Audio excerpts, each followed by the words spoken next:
Hi there, my name's Kuljit. I live in Birmingham in the United Kingdom, and for those that do know me, hi, nice to see you. I can't see you though, unfortunately, but for those that don't know me, I'm very grateful, heartfelt thanks for joining me today. And I wanted to talk about the extraordinary circumstances that we're in right now. So everyone, I think, and I believe that everyone is feeling it the same way, that we have an extraordinary situation right now, unprecedented. We're all dealing with how things are ever evolving in society itself, both mentally, physically, emotionally, on many other levels as well. And the one thing for sure is that coronavirus is non-discriminatory. It's right on our doorstep. It's just outside our front doors. It's in our homes.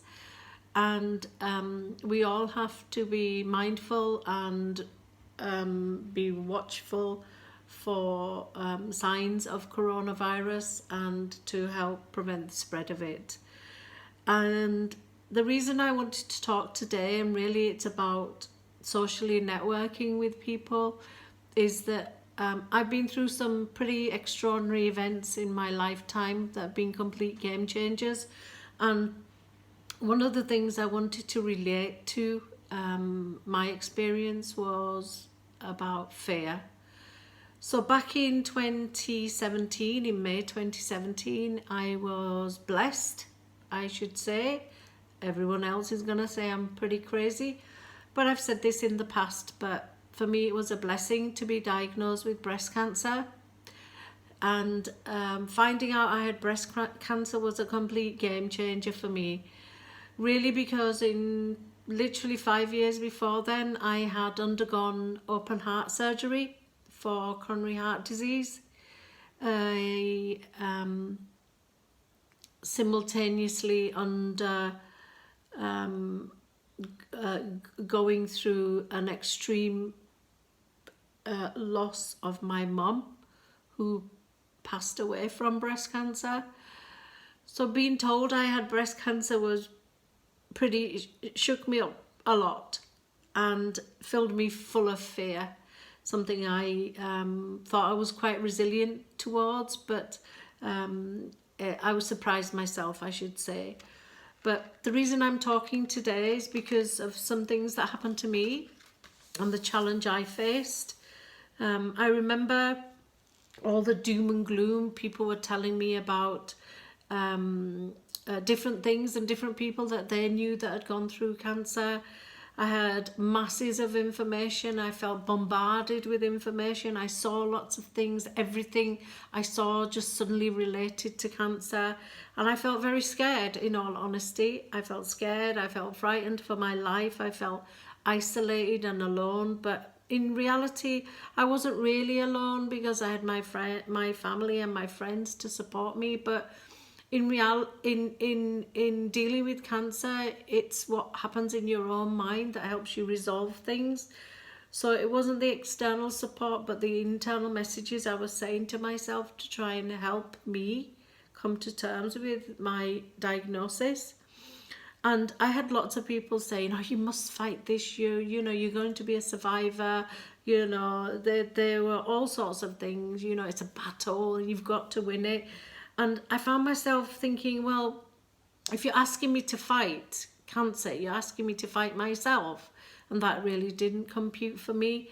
And in the whole scheme of things, it made me sink into a type of depression, and really shook me up.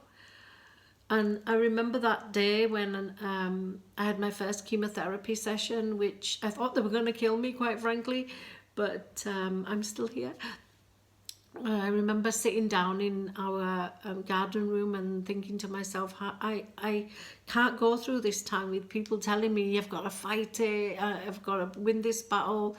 I just felt they were asking me to fight myself, and that just wasn't going to work. It made me start to hate myself, and I don't hate myself. So I sat there, and in the same moment I thought, look, I've got to speak to cancer about this. So I was openly having a conversation with cancer, and I said, look, I know we're going to have our ups and downs, and I know there's going to be challenges on the way, but right now, for me, can we just be friends? And I've got to say, from that moment on, I was at peace, really. I realised I self-motivated the messages that I was sending to myself, and even to this day I'm friends with cancer. We fall out every now and again, but ultimately we'll be friends forever, presumably. But it was just my way of coping.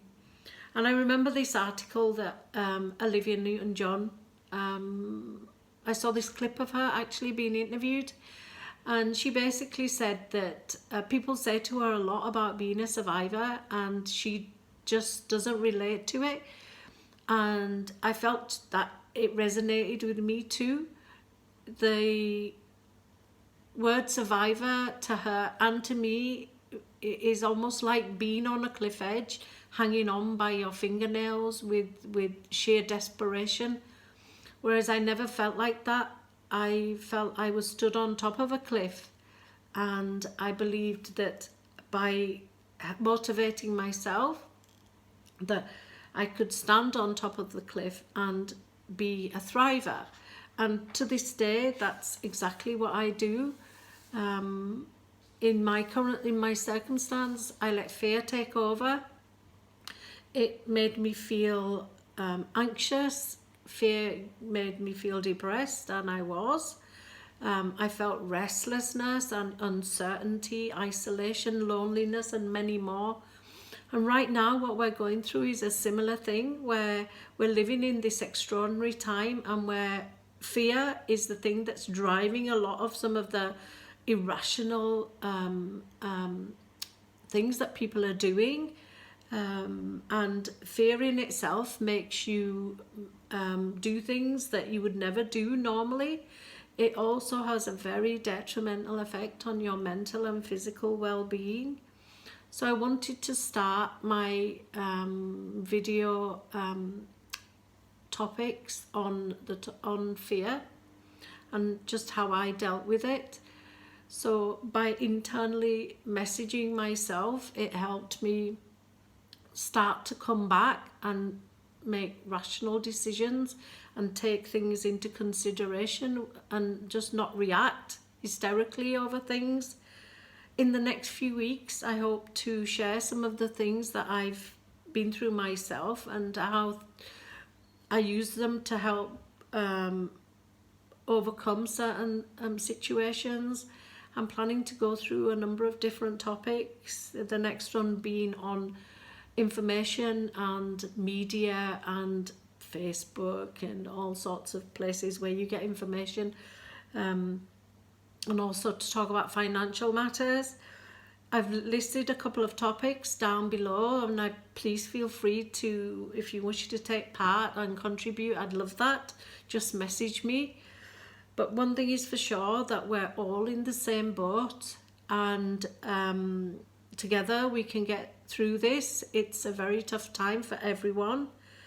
The virus itself doesn't discriminate. The social, physical, mental impact it's having on our society is enormous. I'm very grateful that you've joined me. I'm thankful that you're here.